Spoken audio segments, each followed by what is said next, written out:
Syukur saya kepada Allah pagi hari ini bisa kembali lagi bertemu dengan para mujahidah milenial.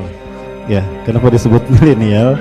Karena masa ini orang banyak menyebutkan milenium ketiga.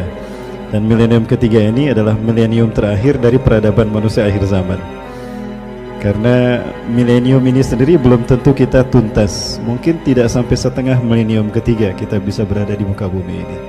Betapa dekat dengan tanda-tanda yang akan terjadi terkait dengan akhir zaman, ya Bapak Ibu. Tapi kita tidak tahu kapan kiamat terjadi. Hanya Allah yang Maha tahu. Rasulullah saja tidak tahu, Bapak Ibu, kiamat kapan terjadi.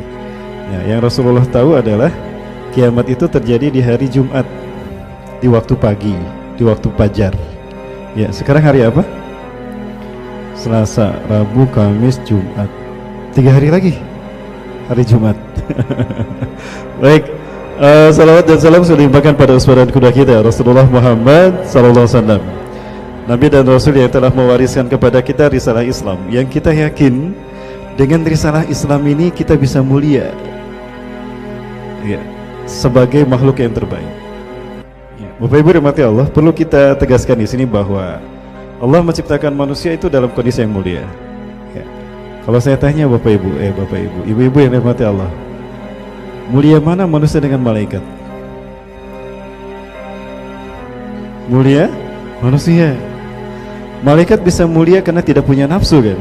Sementara manusia bisa mulia walaupun padahal punya nafsu. Ya. Kemudian kalau kita bandingkan antara manusia akhir zaman kita dengan para sahabat, mulia mana? Mulia generasi akhir zaman. Walaupun para sahabat luar biasa amal ibadahnya, ya, tapi mereka bisa hebat karena Rasulullah berada di tengah-tengah mereka, kan? Sebagaimana pertanyaan Rasulullah SAW kepada para sahabat, Ayyul mu'minina ajaba ilaikum imanuhum. Mu'min mana yang menakjubkan imannya bagi kalian? Para sahabat mengatakan, al-malaikatu ya Rasulullah. Para malaikat ya Rasulullah, makhluk yang hebat imannya. Maka para Rasulullah kemudian mengatakan, enggak, bagaimana malaikat tidak beriman? Wahum inda rabbihim. Mereka ada di sekitar Allah, mereka ada di sekeliling arsy Allah, wajar mereka beriman. Ya, andaikan kita sedekat malaikat kepada Allah, tentu kita tidak akan pernah sempat berbuat dosa, Bapak Ibu, betul? Maka kita akan mulia seperti malaikat, wajar. Aya nama orang aya di Setrasari, ini tebih pisan ti Allah, tapi Allah caket ka urang. Lalu para sahabat berkata, antum ya Rasulullah al-anbiya wa rasul. Anda ya Rasulullah para nabi dan rasul? Lah, bukan kami, kata Rasulullah. Kami bukan generasi yang menakjubkan imannya. Wa kaifa nu'minu wa wahyu yunazzilu ilaina. Bagaimana kami tidak beriman, wahyu turun kepada kami, kata Rasulullah. Kemudian para sahabat berpikir lagi, oh, nahnu ya Rasulullah ashabuk. Kalau begitu kami ya Rasulullah sahabat-sahabat Anda, mukmin yang menakjubkan imannya. Gimana, Bu?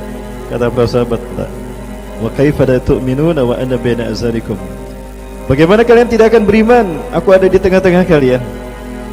Kalian bisa melihat aku memanfaatkan waktuku 24 jam. Kalian bisa melihat aku bagaimana aku mensiasati hari-hariku 24 jam. Kalian sudah tahu aku dekat dengan Allah dan aku dijamin masuk surga. Maka kalian bisa melihat bagaimana aku melakukan sesuatu. Ya. Antum tastati'una an tarawni kaifa kana 'amali. Ana alai wa ana nahar. Kalian bisa melihat bagaimana aktivitas aku di luar rumah, di dalam rumah. Wajar. Di antara kalian ada yang berbuat dosa, aku tegur dia, selamat dia dari ancaman neraka karena ada aku. Bingung para sahabat. Malaikat bukan, nabi dan rasul bukan, para sahabat bukan. Ya. Lalu para sahabat balik bertanya, famanil ladina ajaba ilaina imanuhum. Lalu mukmin mana yang menakjubkan imannya bagi kami ya Rasulullah? Jawabannya apa? Ada yang bawa Quran? Jawabannya Quran. Alladzina ajaba ilaina imanuhum, orang-orang yang menakjubkan imannya bagi kita adalah alladzina yuhayyuna min ba'dikum, yaitu orang-orang yang hidup jauh setelah kalian. Artinya la yaltahiquna bi wala bikum, mereka tidak bertemu dengan aku dan tidak pula dengan kalian. Wa yajiduna suhufan, mereka hanya bertemu dengan lembaran-lembaran kertas. Wa yu'minuna bima fiha, dan mereka beriman kepada apa yang ada di dalamnya. Bapak Ibu yang dirahmati Allah, ibu-ibu yang dirahmati Allah, ada yang pernah bertemu Rasulullah di sini? Belum pernah. Barangkali bermimpi pernah. Apalagi bertemu, ya mimpi aja belum. Ya, Sejamankah kita dengan sahabat? Tidak. Lalu dari mana kita tahu Allah Tuhan kita kalau bukan dari kitab suci ini? Dari lembaran-lembaran kertasnya. Dari mana kita tahu Islam agama kita, fitrah kita? Dan dari mana kita tahu Nabi Muhammad, Nabi dan Rasul kita kalau bukan dari kitab ini? Ini peluang bagi kita untuk menjadi yang terbaik. Ya, inilah parameternya Bapak Ibu sekalian. Nah, ketika Allah Subhanahu wa taala menciptakan manusia, maka Allah juga ciptakan satu SOP agar kita bisa hidup sebagai manusia. Allah ciptakan kita dalam bentuk yang terbaik, Bapak Ibu. Fi ahsani taqwim. Maka demi menjaga muruah kita sebagai makhluk yang terbaik, Allah ciptakan sistem hidup yang terbaik, yaitu Islam. Hanya Islam yang bisa menopang kita dan menjaga kita agar tetap menjadi makhluk yang terbaik.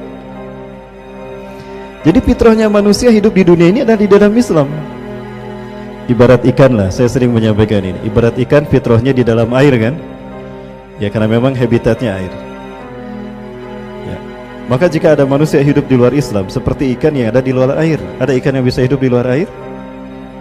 Ada Bu, ikan goreng, ikan bakar, pepes ikan. Nah, manusia nasibnya seperti itu. Jadi yakini Bapak Ibu sekalian, apapun ideologi yang diambil manusia jika bukan Islam, itu hanya akan mempercepat manusia ke dalam jurang kehancuran.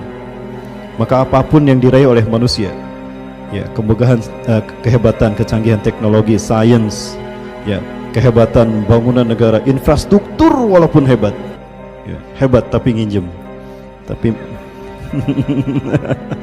tidak ada artinya apa yang didapatkan manusia. Suatu saat akan hancur. Ibarat gunung es yang tinggi menjulang ke langit, mencair roboh oleh sinar matahari yang sangat panas. Hanya mereka yang punya iman Islam yang bisa bertahan menghadapi gelombang dahsyat fitnah akhir zaman.